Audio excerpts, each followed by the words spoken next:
Jack Morrison stood at the big window on his ship's bridge. He looked out at the colorful gas clouds that spun slowly in space. The clouds were purple and blue, with bright streaks of yellow light running through them. It was beautiful, but Jack had work to do. His ship was called the U.S. Valiant. It was not the biggest ship in the Earth fleet, but it was strong and fast. Jack had been the captain for 3 years now. He liked his job even when it was boring. Today's mission was supposed to be easy. Take some smart people to a dead planet, keep them safe while they looked at old alien buildings, then bring everyone home. The people at Earth Command said it would take about 3 weeks. They called it a milk run. Jack looked at the report on his tablet again. The planet was called Zarian 7. It was far from Earth, near the edge of human space. 6 months ago, one of their robot ships found something amazing there. Old buildings made by aliens. Real aliens, not just rocks or old bones. These were the first alien buildings that humans had ever found. The buildings were still standing after thousands of years. The robot ship took pictures and sent them back to Earth. The pictures showed tall towers made of some kind of crystal. The towers were twisted and curved like they were made of frozen lightning. Scientists on Earth got very excited. They wanted to send people to study the buildings right away. Jack's job was to protect the science team. The team was small, just 2 people. Dr. Helen Carter was the leader. She was about 50 years old and had spent her whole life studying old civilizations. She was smart and tough, but she had never been to space before. Her helper was Danny Blake, a young man who had just finished college. Danny was excited about everything and asked lots of questions. Jack's crew was good. He trusted them all. His second in command was Lieutenant Commander Lisa Park. She was good at fighting and planning battles. If there was trouble, Lisa would know what to do. The ship's engineer was Chief Bobby Martinez. Bobby could fix anything that broke. He had been working on spaceships for 20 years. The person who flew the ship was Navigator Amy Thompson. She was young but very good at her job. She could find their way anywhere in space. The trip to Zarian 7 took 5 days. Jack spent most of the time reading reports and checking on his crew. Dr. Carter stayed in her room, studying the pictures from the robot ship. Danny walked around the ship, looking at everything and asking questions. The crew was used to having passengers, so they were patient with him. On the 3rd day, Dr. Carter came to the bridge. She wanted to talk to Jack about the planet. She showed him new pictures that had just come from Earth Command. The pictures were clearer than the first ones. They showed details of the alien buildings that no one had noticed before. "Look at these symbols," Dr. Carter said. She pointed to marks carved into the crystal towers. "They're not random. They follow a pattern. I think they might be some kind of writing." Jack looked at the symbols. They looked like circles and lines connected together. Some of them glowed with a faint blue light. "Are they still active?" he asked. "That's what we need to find out," Dr. Carter said. "If they are, it could mean the technology is still working after all this time. That would be incredible." Jack nodded. He was not a scientist, but he understood how important this could be. If the aliens had technology that still worked after thousands of years, humans could learn a lot from it. It might help them build better ships, better weapons, or better tools for exploring space. The ship dropped out of faster-than-light travel near Zarian 7. Jack's first look at the planet was disappointing. It was brown and gray, with no clouds or oceans. The surface was covered in rocks and dust. There were no signs of life, no plants or animals. It looked like a dead world. But the alien buildings were amazing. Even from space, Jack could see the tall crystal towers rising from the planet's surface. There were dozens of them, all different sizes and shapes. Some were as tall as skyscrapers on Earth, others were short and wide. They were arranged in a pattern that made no sense to Jack. But Dr. Carter said it was probably important. Jack ordered his crew to scan the planet before they landed. The scans showed that the air was thin but breathable. The temperature was cold but not dangerous. There were no signs of life anywhere on the planet. Most importantly, there were no signs of danger. No weapons, no defenses, no hostile aliens. Waiting to attack them, landing was easy. Amy Thompson found a flat area near the biggest cluster of towers. The ground was hard and rocky, perfect for setting up their base camp. Jack sent Bobby Martinez down first to check the landing site. Bobby said it was safe, so Jack gave the order to land. The first thing Jack noticed when he stepped off the ship was the silence. On Earth there was always noise. Wind, animals, machines, people talking. Here there was nothing. Even their footsteps seemed too loud. The only sound was the hum of their equipment and the distant whisper of wind across the rocks. Dr. Carter was like a child in a candy store. She ran from tower to tower, taking pictures and making notes. Danny followed her, carrying equipment and asking questions. Jack set up a security perimeter around the landing site. He posted guards and installed motion sensors. The planet seemed dead, but Jack had learned never to take chances. The alien towers were even more impressive up close. They were made of a material that looked like crystal but felt warm to the touch. The symbols carved into them were definitely some kind of writing. Some of the symbols glowed with soft blue light, while others were dark. Dr. Carter thought the glowing ones might be active somehow. The biggest tower was in the center of the group. It was about 30 stories tall and twisted like a spiral staircase. There was an opening at the bottom that looked like a doorway. Dr. Carter wanted to go inside, but Jack said no, not yet. They needed to set up their base camp first and make sure everything was safe. By the end of the first day, they had a good camp established. Jack's crew set up sleeping quarters, a communications center, and a laboratory for Dr. Carter to work in. They installed more sensors around the area and set up a schedule for guard duty. Jack was satisfied with their security arrangements. Dr. Carter worked late into the night, studying the symbols on the towers. She was convinced they were some kind of language, but she could not figure out what they meant. Danny helped her take detailed photographs of every symbol they could find. They cataloged hundreds of different marks, each one unique and complex. On the second day, Dr. Carter made her first real discovery. She found symbols that seemed to be numbers or measurements. They were arranged in patterns that reminded her of mathematical equations. If she was right, it meant the aliens had been very advanced in mathematics and science. Jack was pleased with their progress. The mission was going exactly as planned. The scientists were happy with their work, his crew was alert and professional, and there had been no problems at all. In 2 more weeks, they would pack up and go home. Dr. Carter would have enough information to keep scientists on Earth busy for years. Jack stood outside his tent that night looking up at the stars. The alien towers rose around him like sleeping giants. Soon, he would learn that his simple mission was about to become the most important mission in human history. But for now, everything was quiet and peaceful. The enemy within had not yet revealed itself. The third day started like any other. Jack Morrison woke up early and checked on his guards. Everything was quiet around the camp. The alien towers stood silent in the morning light, their crystal surfaces catching the pale sunlight from Zarian 7's distant star. Jack felt good about their progress. Dr. Carter and Danny Blake were working hard, and they had already found many interesting things. After breakfast, Dr. Carter came to Jack with exciting news. She had been studying the symbols all night, and she thought she had found something important. The symbols were not just random marks. They were telling a story. A story about the aliens who had built these towers thousands of years ago. "I think I know what happened to them," Dr. Carter said. Her eyes were bright with excitement, but Jack could see worry there too. "The symbols are like a warning. They're trying to tell us something."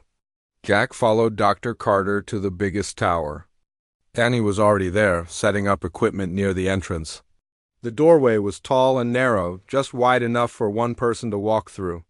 Strange symbols covered the walls on both sides of the opening. Some glowed softly, others were dark. "Watch this," Dr. Carter said. She pointed to a symbol that looked like a spiral with dots around it. "This symbol appears over and over again. I think it means danger or warning. And this one," she pointed to another mark, "appears with it every time. I think it's describing something that can change shape. Jack looked at the symbols but could not read them. To him, they just looked like pretty patterns carved in crystal. But Dr. Carter was the expert. If she said they were warnings, he would listen.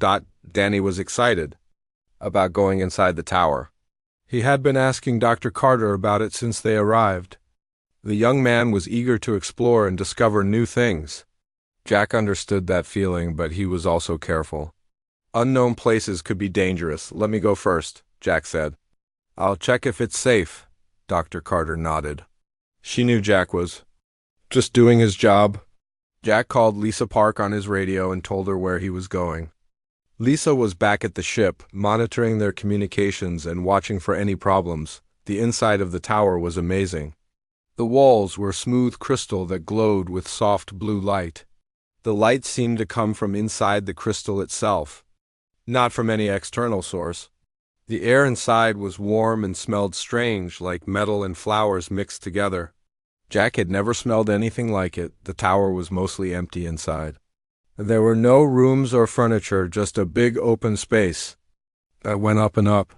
In the center of the space was a strange object. It looked like a tree made of crystal, with branches that reached toward the ceiling. The branches were covered in symbols that glowed brighter than the walls. Jack walked slowly around the crystal tree. It was beautiful, but something about it made him nervous. The symbols seemed to move when he was not looking directly at them. When he turned his head, they were still again. He told himself it was just his imagination. He called Dr. Carter and Danny inside. Dr. Carter gasped when she saw the crystal tree. She had never seen anything like it. Danny immediately started taking pictures and making notes. The young man was so excited he could barely stand still. "This is incredible," Dr. Carter said. "It's some kind of data storage device, like a computer, but made of crystal instead of metal and circuits." She walked around the tree, studying the symbols. Some of them were the same ones they had seen outside, but others were completely new. The glowing symbols seemed to pulse slowly, like a heartbeat. Danny was carrying a case full of instruments. He pulled out a scanner and pointed it at the crystal tree. The scanner made beeping sounds as it collected data. Danny looked at the readings and frowned. "It's giving off some kind of energy," Danny said. "Not dangerous, but definitely active. This thing is still working after all these years." Dr. Carter was fascinated. She moved closer to the tree and reached out to touch one of the branches. Jack started to tell her to be careful, but before he could speak, her fingers touched the crystal. The tower exploded with light. The symbols on the walls and ceiling began to glow brightly. The crystal tree pulsed with energy that made the air around it shimmer. A low humming sound filled the space, growing louder and louder. "What did you do?" Jack shouted over the noise. "I don't know," Dr. Carter shouted back. "I just touched it." The humming grew louder. Jack could feel it in his bones. The light from the symbols was so bright it hurt to look at.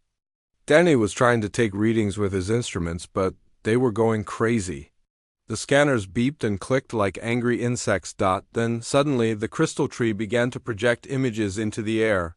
Three-dimensional pictures appeared all around them, showing scenes from long ago. Jack saw aliens who looked like tall, thin people with large eyes and gray skin. They were building the towers, working together to create something amazing. The images changed, showing the aliens living in a great city. There were thousands of them, maybe millions. They had advanced technology and seemed to live in peace. Their city was beautiful, with crystal buildings that reached toward the sky, but then the images turned dark. Jack saw new creatures appearing among the aliens. These creatures looked exactly like the aliens at first, but something was wrong with them. They moved differently, acted differently. Jack realized with horror that these were not the same beings. They were something else, something that could copy the appearance of the aliens. The images showed the copied creatures spreading through the alien city. They replaced the real aliens one by one, taking their places, their jobs, their families. The real aliens tried to fight back, but they could not tell who was real and who was fake. The copies were perfect in every way. The final images showed the alien city in ruins. The real aliens were gone, replaced completely by the copying creatures. The last few real aliens had built these towers as a warning. They had recorded their story in the crystal tree, hoping that someday someone would find it and understand. The images faded, and the tower became quiet again. Jack, Dr. Carter, and Danny stood in shocked silence.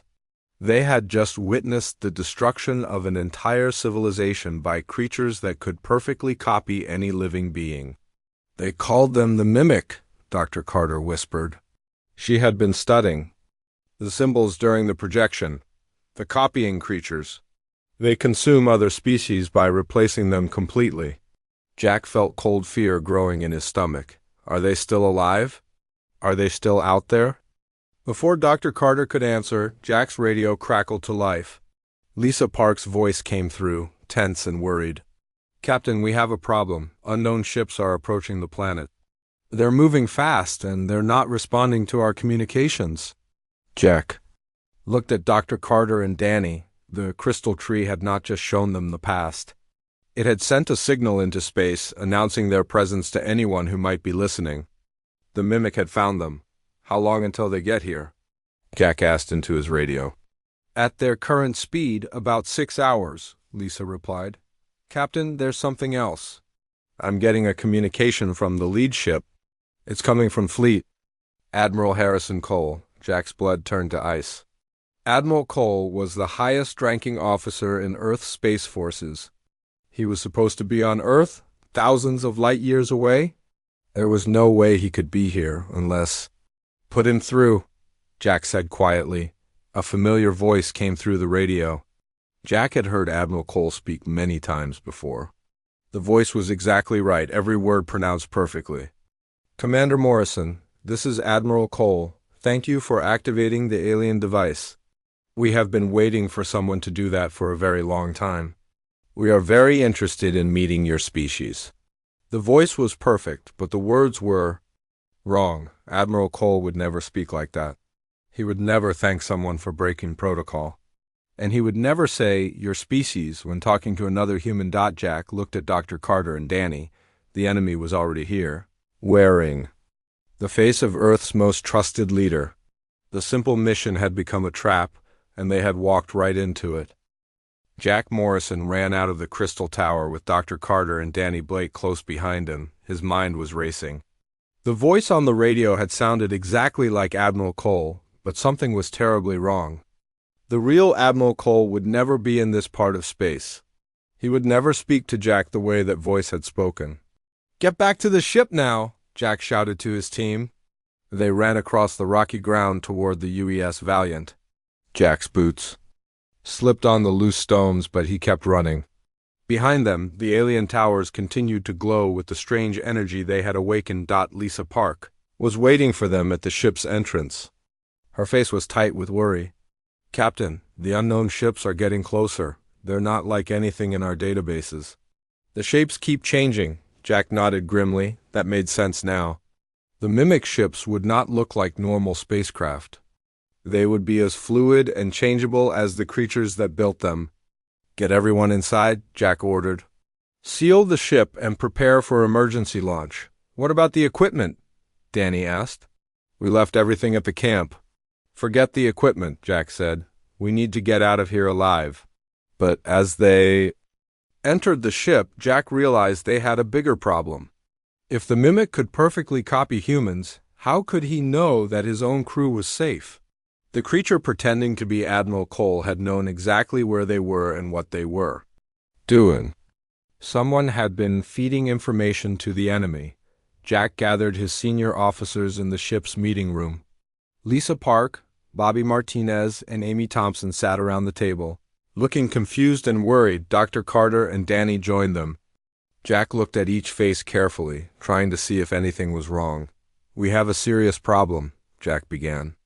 "The aliens who built those towers were wiped out by creatures called the Mimic. These creatures can perfectly copy any living being. They look exactly like the original, sound exactly like the original, and act exactly like the original." Bobby Martinez frowned. "You mean they're shapeshifters?" "Worse than that," Dr. Carter said. "According to the alien records, the Mimic don't just change shape. They completely replace their victims? They study them, learn everything about them, then take their place. Amy Thompson looked scared. How can we tell if someone is real or fake? That's the problem, Jack said. We can't, not easily. But the alien records showed that the mimic have some weaknesses. They can't perfectly copy memories that happened after they replace someone, and they have trouble with strong emotions. Lisa. Park was thinking hard. If one of us is a mimic, they would know about our mission. They would know we were coming here. Jack nodded, and they would know how to contact the mimic fleet. Someone has been sending signals to those ships. The room fell silent. Everyone looked at everyone else with suspicion. Jack hated this feeling, but he had no choice. One of the people in this room might not be human. We need to test each other, Jack said. Ask questions that only the real person would know, talk about memories that happened recently. They spent the next hour questioning each other. Jack asked Lisa about a conversation they had had the week before the mission. She remembered it perfectly. Lisa asked Bobby about a joke he had told during their last shore leave. Bobby laughed and repeated the joke word for word. But when they questioned Danny Blake, something felt wrong. Dr. Carter asked him about his college graduation ceremony. Danny gave all the right answers, but he spoke in a flat, emotionless way. When Dr. Carter asked about his feelings on that day, Danny just stared at her. I was happy, Danny said. It was a good day. Dr. Carter looked at Jack with fear in her eyes. She had known Danny for months. The real Danny would have talked excitedly about his graduation. He would have told funny stories about his friends and professors. This Danny was too calm too. Controlled. Danny, Jack said carefully, tell me about your first day working with Dr. Carter. Danny's eyes flickered for just a moment. It was interesting. I learned many things. The real Danny would have been nervous and excited. He would have talked about how honored he felt to work with such a famous scientist. This Danny was giving textbook answers, not emotional memories. Jack made a decision. Lisa, escort Danny to the holding cell, use security restraints. Wait, Danny said, and suddenly his voice was different, colder. You don't understand. I'm trying to help you. Help us how? Jack asked. The mimic fleet is coming whether you run or not. They have been planning this for months, but I can negotiate with them. I can make them spare some of you? Dr. Carter gasped. You're not Danny. What did you do with the real Danny? The thing that looked like Danny smiled, but the smile was wrong. Too wide. Too cold. Danny Blake was replaced 3 months ago before your mission began. I have been watching your species, learning about you. You are very interesting creatures. Jack felt sick. The real Danny was dead, had been dead for months. This creature had been studying them, reporting back to the mimic fleet. The whole mission had been a trap. Why? Jack asked. Why did you let us activate the alien device? Because we needed to know what the architects had hidden here, the fake Danny said. We needed to understand their weapons and their warnings. You did the dangerous work for us. Lisa Park moved to grab the creature, but it was faster than any human could be.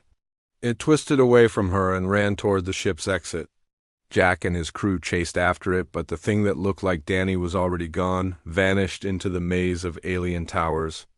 It knows everything about our ship, Bobby said. Our weapons, our defenses, our plans. Jack looked at the approaching ships on his scanner. There were dozens of them now, all moving in perfect formation. They would be here in less than 3 hours. Can we run? Amy asked. Not fast enough, Jack said. And even if we could, they know where Earth is. They've been planning this invasion for months.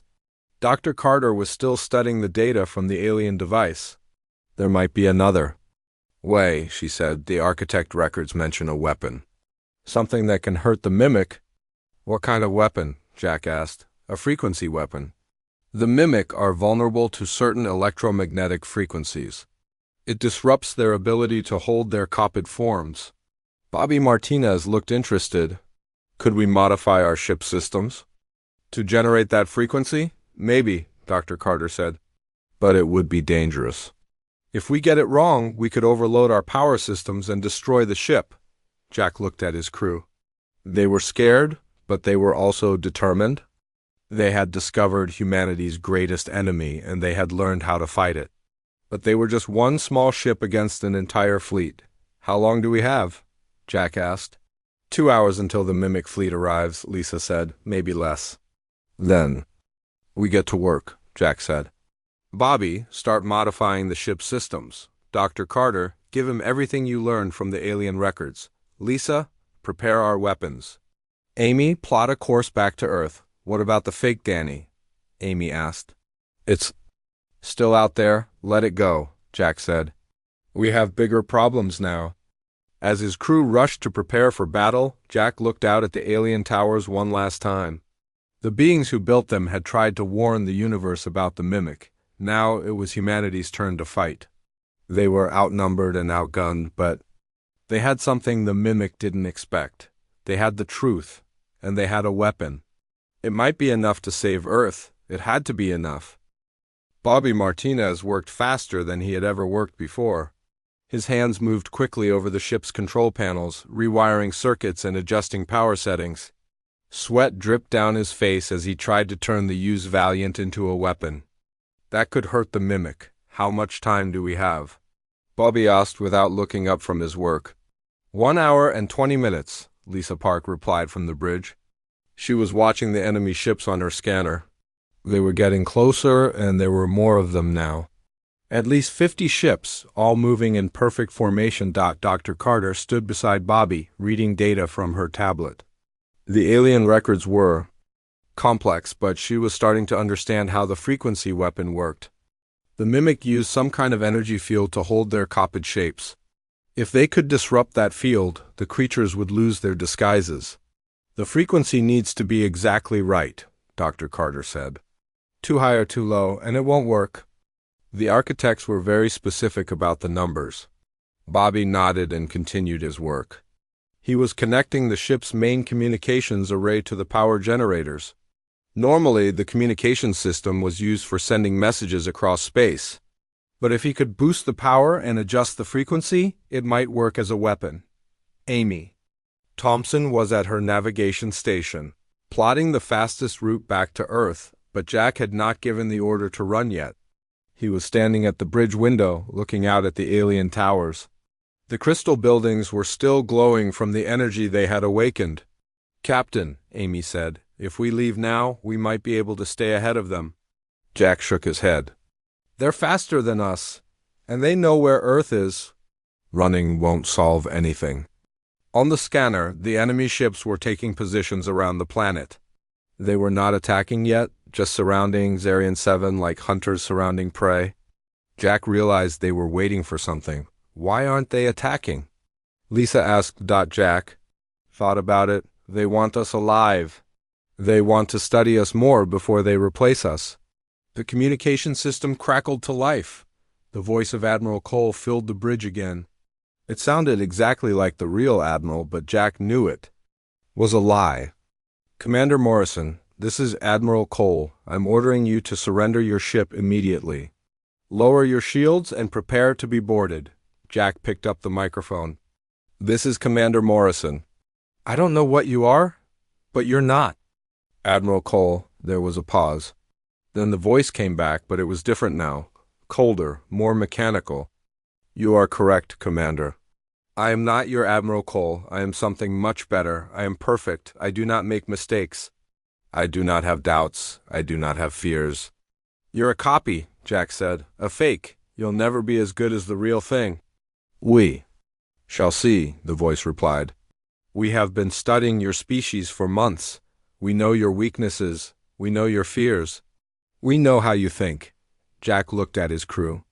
They were all listening to the conversation, and he could see the fear in their eyes. But he could also see something else. Determination. Anger. The human spirit that refused to give up. Bobby, how much longer? Jack asked. 10 more minutes, Bobby replied. Maybe less if I skip the safety checks. Skip them, Jack said. We don't have time for safety. The enemy ships were moving closer now. Jack could see them clearly on the scanner. They were strange, flowing shapes that seemed to change as he watched. Some looked like metal, others like liquid. They moved through space like living things, not like machines. Dr. Carter was studying the data from the alien device. Jack, there's something else. The architects didn't just build a frequency weapon, they built a trap. What kind of trap? Jack asked. The crystal towers, they're not just monuments or warnings. They're part of a planetary defense system. If we can activate it, it will generate the frequency weapon across the entire planet. Jack felt hope growing in his chest. How do we activate it? Someone has to go back to the main tower. Someone has to stay there and trigger the system manually, but Dr. Carter's voice trailed off. But what? Jack asked. But the person who triggers it won't survive. The energy release will kill anyone within a mile of the towers. The bridge fell silent. Jack looked at his crew, then back at the enemy ships. They were running out of time, and they had run out of options. How long would it take to activate? Jack asked. Maybe 5 minutes after you start the sequence, Dr. Carter said.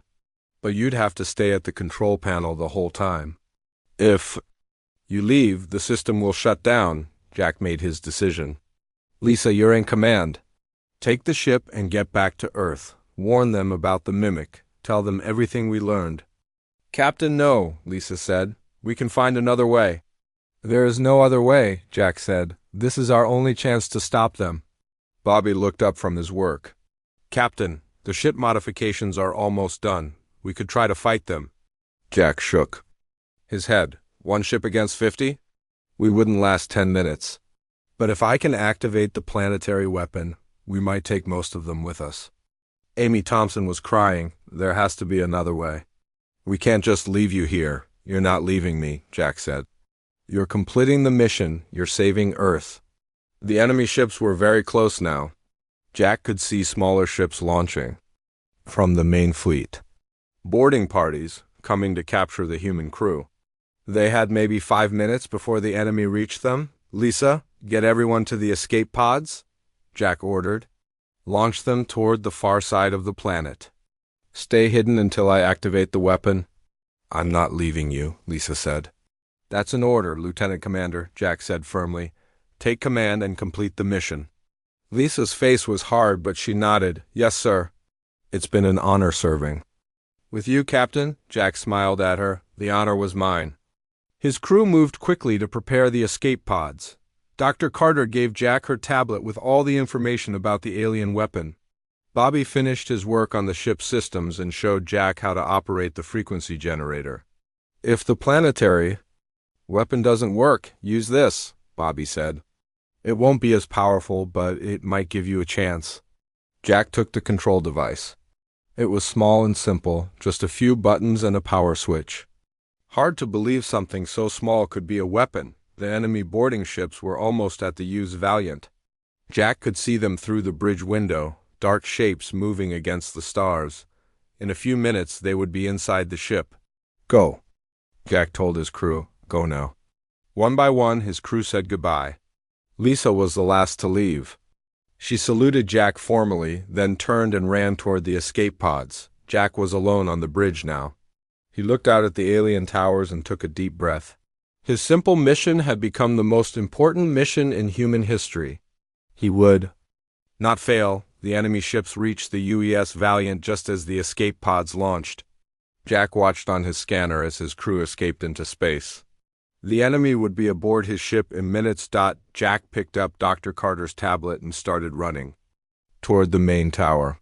He had work to do. Jack Morrison ran across the rocky ground toward the main tower.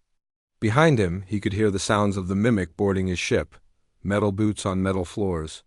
Strange voices that sounded almost human but not quite right. They would search the ship and find it empty, but that would only buy him a few minutes. The alien tower loomed above him like a frozen lightning bolt. The crystal surface was glowing brighter now, as if the structure knew what was coming. Jack reached the entrance and looked back one last time. In the distance, he could see the escape pods hiding behind some smaller towers. His crew was safe for now. Inside the tower, the crystal tree was pulsing with energy. The symbols on its branches were glowing so brightly they hurt to look at. Jack pulled out Dr. Carter's tablet and read the instructions she had written for him. The process looked simple, but he knew it would be anything but easy. He had to touch specific symbols in the right order. Each touch would activate more of the planetary defense system. When all the symbols were activated, the towers across the planet would fire a massive pulse of electromagnetic energy. The pulse would destroy any mimic within 1,000 miles and disable their ships in orbit. Jack reached out and touched the first symbol. The crystal felt warm under his fingers, and the tower hummed with power. Lights began to flicker on throughout the structure. He touched the second symbol, then the third. Each time, the humming grew louder. Outside, he could hear the mimics searching for him. They were moving from tower to tower, calling out in voices that sounded like his crew members. Jack heard what sounded like Lisa Park shouting his name, then Bobby Martinez, then Dr. Carter, but he knew they were all safe in the escape pods. These were just more mimic, wearing the faces of his friends. The fourth symbol was harder to reach. Jack had to climb up onto one of the crystal branches. As soon as he touched it, the entire tower shook. Energy arced between the branches like lightning. The symbols on the walls began to pulse in rhythm like a giant heartbeat. Commander Morrison. Jack looked toward the entrance. A figure stood there, silhouetted against the light from outside. It looked exactly like Admiral Cole, down to the gray hair and the stern expression. But Jack knew it was another mimic. "You don't understand what you're doing," the fake admiral said. "You're about to destroy something beautiful. We don't want to hurt your species. We want to improve it." Jack touched the fifth symbol and kept climbing. "By replacing us all?" "By making you perfect," the mimic replied. "No more war. No more hatred, no more fear. We can give you peace." "That's not peace," Jack said. "That's death." The mimic that looked like Admiral Cole stepped into the tower. "We have studied your Admiral Cole thoroughly. We know everything about him. His memories, his feelings, his dreams. In what way are we not him?" Jack reached the sixth symbol and touched it. The tower shook again, and he had to hold on tight to keep from falling. "Because he chose to be who he was, you're just copying him." "Choice is overrated," the mimic said. "Choice leads to conflict. Choice leads to suffering." More mimic entered the tower. They looked like his crew members, like people from Earth Command, like friends and family he had known for years, but their eyes were wrong, cold and empty. Like looking into deep space. Jack climbed higher.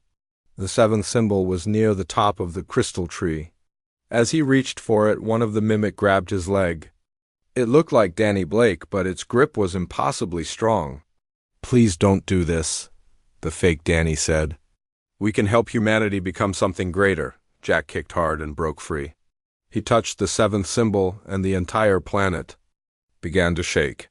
Through the crystal walls, he could see the other towers across the landscape beginning to glow. The planetary defense system was almost ready. "Stop him!" The fake Admiral Cole shouted. The mimic rushed toward the crystal tree, but the energy arcing between the branches kept them back. Jack climbed to the very top, where the final symbol waited. This one was different from the others. It pulsed with a deep red light, and Jack could feel the power contained within it.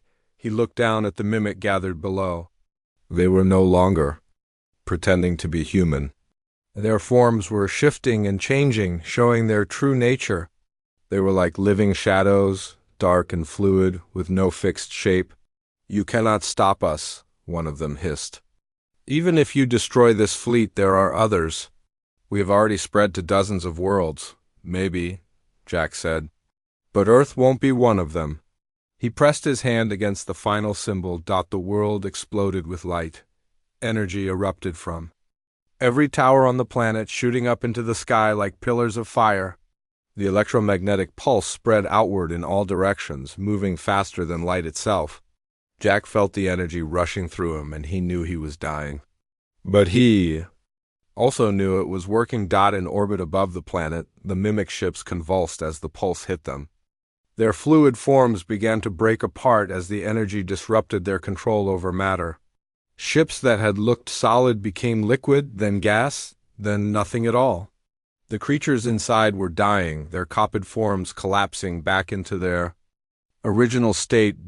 Jack watched through the crystal walls as the enemy fleet was destroyed. 50 ships reduced to cosmic dust in seconds. The mimic that had been in the tower with him were gone, their forms scattered by the energy pulse, but the pulse was killing Jack too. He could feel his body shutting down as the electromagnetic energy cooked him from the inside. It was not a painful death, just a gradual fading, like falling asleep. He thought about his crew. They would survive the pulse, protected by the distance and the tower's shielding. Lisa would take command and get them back to Earth. She would warn Earth Command about the mimic infiltration. Humanity would be ready for the next attack. Jack's vision was fading, but he could still see the tablet Dr. Carter had given him. With his last strength, he activated the ship's frequency generator that Bobby had built. Even if the planetary weapon hadn't killed all the mimic, the ship's weapon would finish the job. The last thing Jack saw was a message appearing on the tablet. It was from the architect who had built the towers thousands of years ago. The translation software had finally decoded the complete text. To whoever finds this message, we failed to stop the mimic, but we have given you the tools to succeed. Use them wisely. Do not let our deaths be meaningless. Fight for your right to remain who you are. Jack smiled as the light faded from his eyes. He had completed his mission. It had been simple after all. Protect his crew. Protect his species. Protect the right to be human. Hours later, the UES Valiant limped away from Zarian 7 with its surviving crew. Lisa Park sat in the captain's chair, carrying the weight of command and the knowledge that would save Earth. In the cargo hold, they carried recordings of everything they had learned about the mimic. The enemy within had been revealed. The first battle was won, but the war for humanity's survival was just beginning. Jack Morrison's simple mission was complete. He had discovered the enemy within and paid the ultimate price to stop it. His sacrifice would be remembered as the moment humanity learned it was not alone in the universe and that some neighbors were not friendly, but humanity had also learned something else. When faced with extinction, humans would fight. They would sacrifice. They would never surrender. Their right to be themselves, the mimic had made a mistake. They had underestimated the human spirit. It would be their last mistake.